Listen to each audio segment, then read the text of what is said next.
Okay, guys, not sure if this is working or not. I had some technical difficulties today when we recorded the webinar about an hour ago, the weekly strategy session webinar. I did have the record button pressed. I know I did, but I heard that Zoom is kind of on the fritz today. And for whatever reason, they didn't give me the recording after the webinar ended. So what I'm attempting to do now is to stream the same content. I'm going to redo it, stream it live into the Facebook group here. So just bear with me. I want to make sure the live stream is working. I haven't done one of these streaming directly into a group in a while, and I'm going to jump on, and this will be the way that we get the recording down inside of the Facebook group for this week's content. The topic this week is success strategies in an uncertain market. It looks like it's working. I can see the actual post live in the Facebook group. Thanks for your patience with me. So I'm going to dive in right now. You guys can comment down below.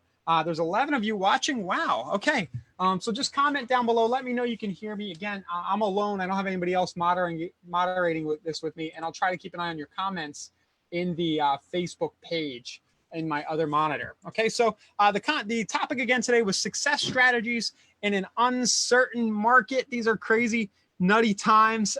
So the idea here with the webinar is just to talk about some tactics and strategies we might use to keep things going with our businesses as we go into uncertain times. So long term, some things to consider, maybe a little pep talk, but of course, people will still buy and sell real estate no matter what happens, right? We're in the brokerage business. People are always going to want to buy, sell, rent, have their properties managed. So it's not like the business is coming to an end all of a sudden. It's lasted through periods like this before. Money is still cheap. We all know this. Interest rates will probably stay low for a while with all the things the Fed is doing. So compared to 18% interest rates that they had in the mid 80s, we're looking good. You know, it's still easy for a first-time buyer not easy, but it's still possible for a first-time buyer to get pre-approved for a mortgage and not pay an arm and a leg on interest. And the environment's friendly. A lot of second home owners, I'm going to bring out my pen here to make this more interesting. A lot of people who own second homes and investment properties may want to liquidate their properties right now to cover stock market losses. They might have a newfound need for cash for whatever reason. Maybe their retirement's being accelerated or whatever. So just something to think about. There's stuff going on with the stock market and some opportunity maybe there. A lot of people might shift more to real estate because of what's happening in the stock market, because they're kind of getting a wake-up call, maybe you'd call it, and they're saying, whoa, this is more volatile than I thought. It's not going up, up, up anymore. Where can I go? Where can I put my money where it won't be as risky? There won't be less volatility. Other people might be thinking, there's some people out there, I won't comment politically, but some people might be thinking that a bank run is coming, right, with what the Fed is doing, depending on how you think about these things. But there are people out there who are worried that their cash sitting in the bank isn't a good idea, and real estate could be a safer place to put it. If we see a wave of foreclosures like in 08 or 09, people will need help, right? That there will be people will need to find rentals if they can't own their homes anymore. There will be lots of property management going on. Sellers might be short selling again, so experts are going to be needed who know how to navigate a short sale with the banks. And then you're going to have the investors. There's always an investor market, but you're going to have that REO business going on. So somebody who's, if you're willing to do what a lot of smart agents did back in, say, 2010, 2011, they aligned with asset managers, did that work, and were able to get a lot of REO listings. And of course, on the buy side of that, there's opportunity. All that said, of course, normal will be back eventually. And one key thing to remember is that if you are building a business for the long term, it might not stop. It might not make sense to stop generating leads. I head up the advertising department with Inside Real Estate. We are getting some people saying, hey, I'm scared. I don't know what's going to happen. I need to pause my ad spend. And I can understand that might be out of necessity in a lot of households. You know, there's a lot going on, and totally understand that. But if you don't need to do it, and you're only pausing because you think maybe business won't be good for a few months, I might recommend that you rethink that. What that's going to cause is some peaks and valleys in your business that you might not want. And it does make sense to keep your foot on the gas pedal, so to speak, especially considering that a lot of online leads in particular, they don't convert for 3, 6, 12, 24, they might not convert for 3 to 5 years. So, whatever you do now to tail back really isn't going to affect you now unless you really need the cash short term that you're spending on your leads. And really, you shouldn't be, in a lot of cases, you should only be investing what you have, right? That said, another thing here is that a lot of your competitors will scale back their advertising either out of necessity or out of the same emotional irrationality. So there could be opportunity there. I'm already seeing in some of the numbers where the cost per lead is coming down because there's less competition. If you think about, if you had 2 weeks ago, 10 agents competing for the same Google search term like Tampa, Florida real estate, but now there's only 6 left. Google works on an auction system where the click goes to the highest bidder with the best quality score and a number of other things. If you have less people you're competing with, it definitely makes sense that you might get cheaper leads now. And it is the same lead. It's still somebody who might want to buy or sell with you. Thank you, Thomas, for commenting just to let me know that this is working okay. And again, if anybody wants to comment below, let me know. If you want to do me a favor, we've never done a live like this, or I haven't done one in a long time. Why don't you tag some other people at your office if you want? Just say hey, and give it a little interaction here. See if we can get some other people watching. But yeah, great. So that's some long-term things to consider. The world isn't coming to an end. There might actually be some opportunity. Short-term tactics. So some things we can do short-term in this uncertain environment. We can definitely keep learning. A lot of us have a lot more time. We're not taking the kids to the games. We're not hanging out with our friends on the weekends. We're hanging out at home. So this is a good time to watch some of these webinars. You can go to insiderealestate.com/strategy. You can watch all our strategy session webinar replays. You can brush up on learning how to do video, some of the things I'm about to talk about, outside of Inside Real Estate. Other stuff you can learn is go and look back at what people did, study what people did in 08, 09, maybe network in some Facebook groups, ask the people who've been in the business, for 10 or more years, what did they do to survive through those times? You might get some good tips there as well. Thanks for tagging, William. I'm looking at the Facebook in the other window. So keep learning, right? There's opportunity to sharpen the saw. If you're not active and you're not out showing houses for whatever reason, sellers don't want you coming in their house with people. Keep learning.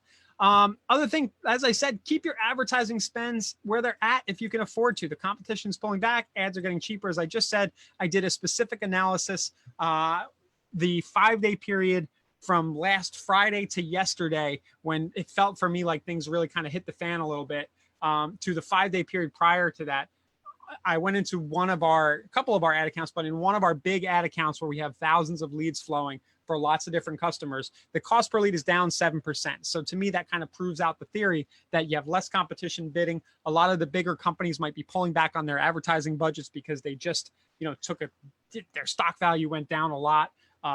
You're competing with less advertisers. So keep those ads going if you can afford to, maybe even scale them up maybe. And this will help you avoid peaks and valleys. Let me drop this doc for those of you who didn't get it earlier when I did this live on Zoom. I'll drop this doc in the comments of the Facebook Live right here. So drop it in a comment and I'll add it above the live afterwards. Let me drop it here for you guys.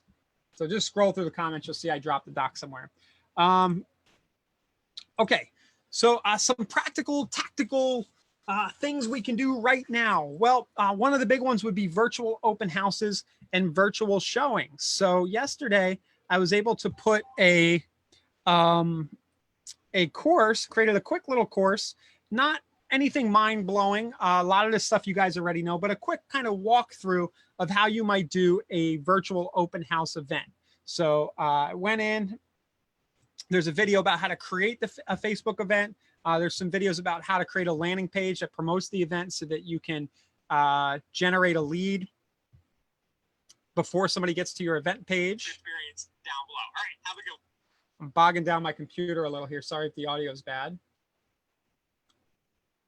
And there's a little bit about how to run an ad for your virtual open house and so on. So definitely, if you're not already on board and haven't started doing live events, now's probably a good time to do so. And there's big opportunity. You could go out every day of the week, pick a vacant house, go by yourself, right? You don't have to interact with other people. Go to a vacant house and say, hey, I'm doing a virtual open house tour of this property.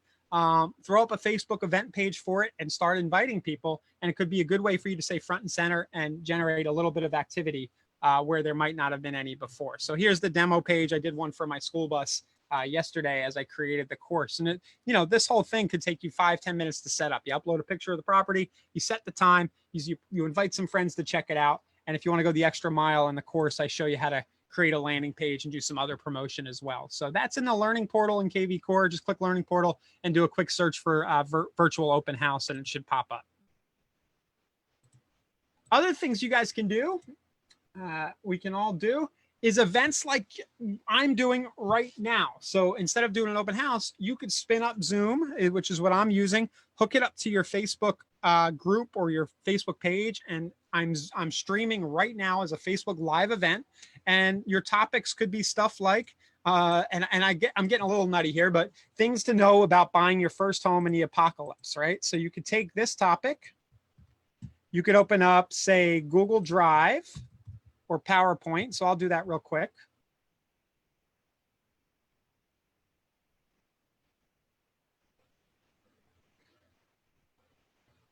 My computer's definitely dragging a little with this streaming to Facebook Live today. So,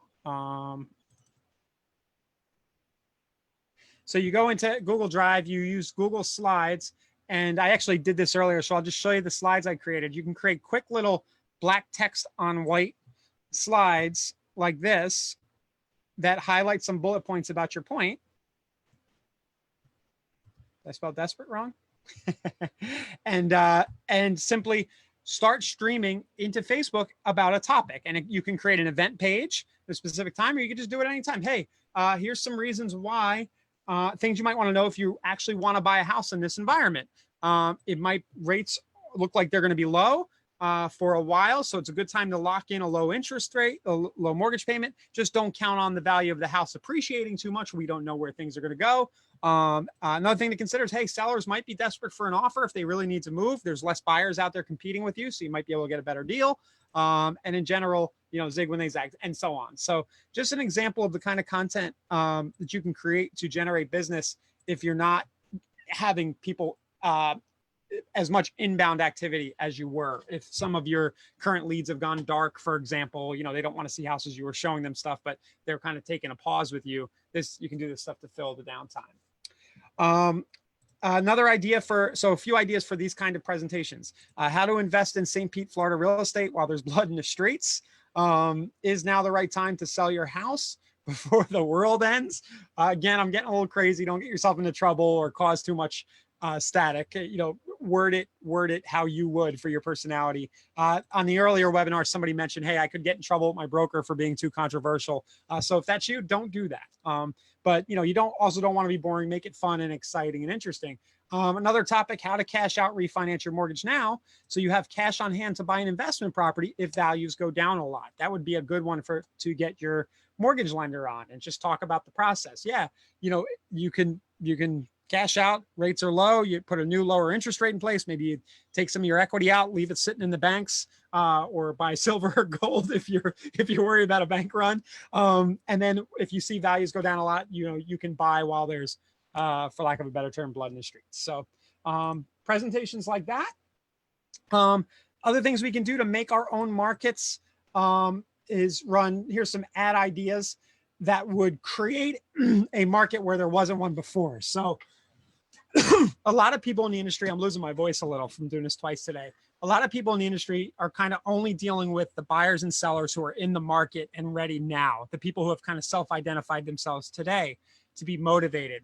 But it is possible with ad creative and copy, and by putting these ideas out there and putting them in people's heads, to create business where it might not have happened before. So that's what I mean by make your own markets. So you could do, for people who are prepping for the apocalypse, that's a certain percentage. It's a niche portion of the population. It's probably a growing one right now. And you can do offers like, hey, secluded properties with 10 plus acres in the middle of Texas. And you might take that ad and show it to people who live in a densely populated city like Philadelphia.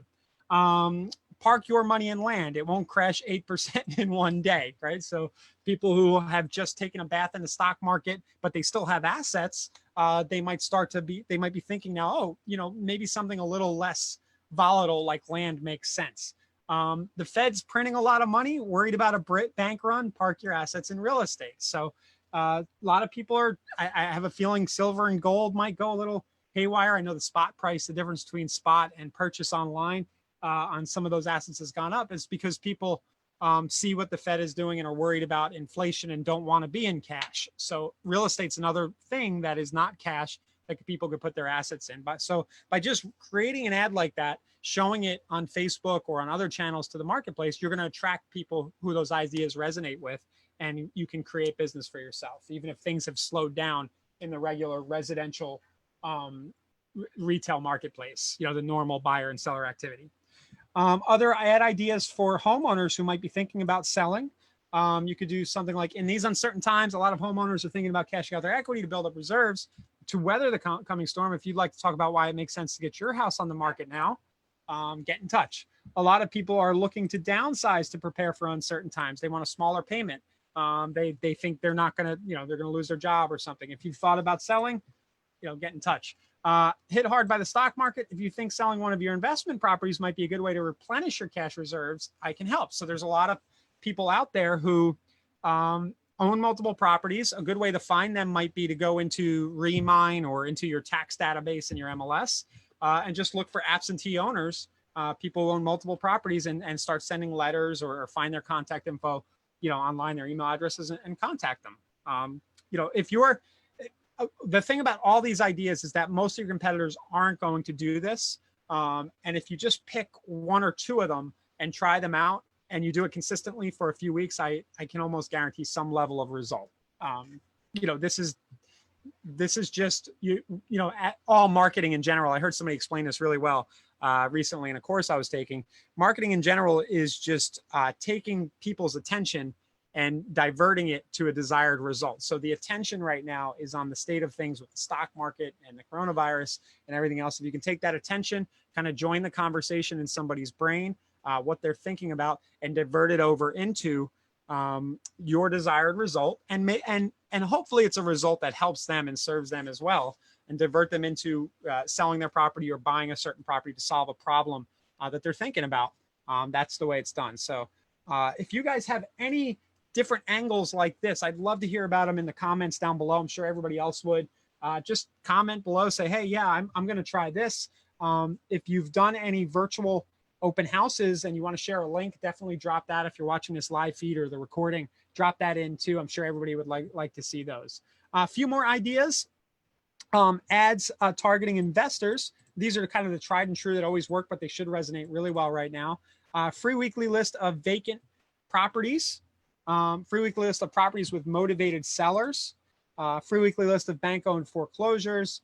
Price reduced lots and land lists. So these sort of niche ad types that I talk about a lot in these webinars may really, you might have more of an audience for them now than you would otherwise. So anybody have any questions? I know there's a lag between the Facebook Live and the comments. So I'll hang out after this presentation and answer comments. This is a little shorter than it was when I had 50 people watching me live an hour ago, and we had a lot more Q&A. But I figured I would get the recording down in the live like this. Bottom line is, even, you know, we don't know where things are going to go. This could be a short-term slowdown. It could be longer term. But I think we're in an excellent business. Real estate brokerage is not going anywhere. It just might require that we think a little bit differently and a little bit outside of the box, adjust to market conditions. And I think this is an opportunity for all of us to step up and really serve people in need, not only by selling real estate, but a lot of us, you know, a lot of people listening to this, you know, you're leaders in the community. People respect what you think. You know a lot of things. You know, you're polymaths. You study not only real estate but other stuff. So if we can engage some of these modern tools like video, doing these live events, educating others, it could really help everybody all around. So along those lines, when I did the webinar live, we talked about some of the tools that might be needed as a little bonus to get this done. I'm using zoom.us. Everybody's probably heard of that. So I think you can get a Zoom account for free and record for up to 40 minutes. Screencast-O-Matic is by far my favorite screencasting software. All the videos you see me doing are recorded with Screencast-O-Matic. There's a lot you can green screen with those. I just learned how to do that. You can do all kinds of fun editing, and it's something like $50 for a whole year, $3 or $4 a month or something for that. And then somebody showed me Streamlabs on the earlier webinar today, which is a streaming, kind of lets you do what I'm doing right now, streaming to Facebook Live or YouTube, which you can do with Zoom as well. So definitely comment below with a few things. Comment below with any of the tools you're using for video. If you have any Facebook events or lives that you've done, comment below if you want to share with everybody else so that everybody can kind of learn from what you're doing. Ask your questions in the comments below. Share this video with anybody on your team or at your office you think could benefit from some of these ideas. And as usual, thanks for watching me and listening to me ramble on. We may do more of these lives inside of the group like this. It seems like this is going pretty well, but I'll be back next week at 2 p.m. East and promise to do my best to get the recording to work. And I know that I hit that record button. I think Zoom's just a little overwhelmed and something went wrong. but yeah, thanks guys for watching, and I appreciate your comments and attention. All right, have a good one. Bye-bye.